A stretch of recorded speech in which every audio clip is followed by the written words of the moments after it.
Student, ये है question number 11 sample paper का क्वेश्चन है। हमें दिया गया है P and Q are acute angle such that P greater than Q। दोनों हमें एक्यूट एंगल दिए गए हैं, पर P की जो वैल्यू है वो Q से ज़्यादा है। इसके बाद इन्हें हमें बताया है विच of the following is definitely true. इनमें से कौन सा सही होगा। साइन P फर्स्ट हमें दिया गया है sine P less than sine Q।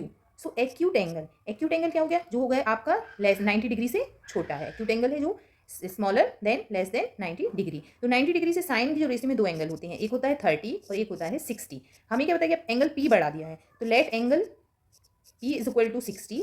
तो एंगल Q क्या हो जाएगा आपका 30 हो जाएगा, क्योंकि 30 60 और हम 45 भी ले सकते हैं। अगर हमें 45 लेना है, आप कोई भी एंगल लेके इसे सॉल्व कर सकते हैं। दो एंगल हम मान लेंगे, पर एंगल P को एंगल Q से आपको बड़ा लेना है, एक्यूट एंगल लेना है, ठीक है।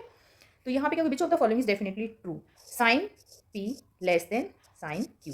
तो साइन P की वैल्यू क्या हो गई, sign 60 less than sine 30।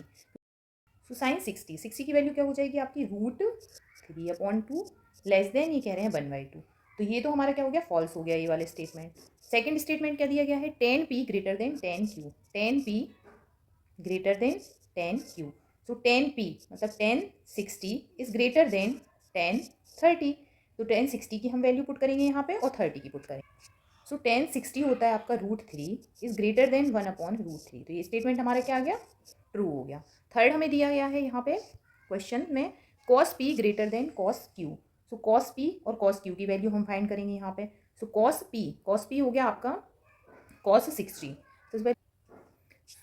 So cos 60 is greater then cos 30। So cos 60 की वैल्यू ये हो गई आपकी वैल्यू 1/2 और ये 30 की वैल्यू क्या होती है, √3/2।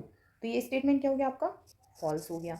अब सिमिलर हम क्या करेंगे, लास्ट वाला और चेक कर लेंगे। लास्ट में हमें क्या दिया गया है, cos P greater than sine Q। So cos P क्या हो जाएगा, cos 60 is greater than sine 30। हमें पता है cos 60 और साइन 30 की वैल्यूज तो इक्वल होती हैं, तो ये भी स्टेटमेंट हमारा क्या हो गया, फॉल्स हो गया। तो हमें जो ऑप्शन दिए गए हैं इनमें से कौन सा ऑप्शन आपका सही है, ये वाला ऑप्शन सही है, answer B. So answer number B आपका राइट आंसर होगा। 10P is greater then 10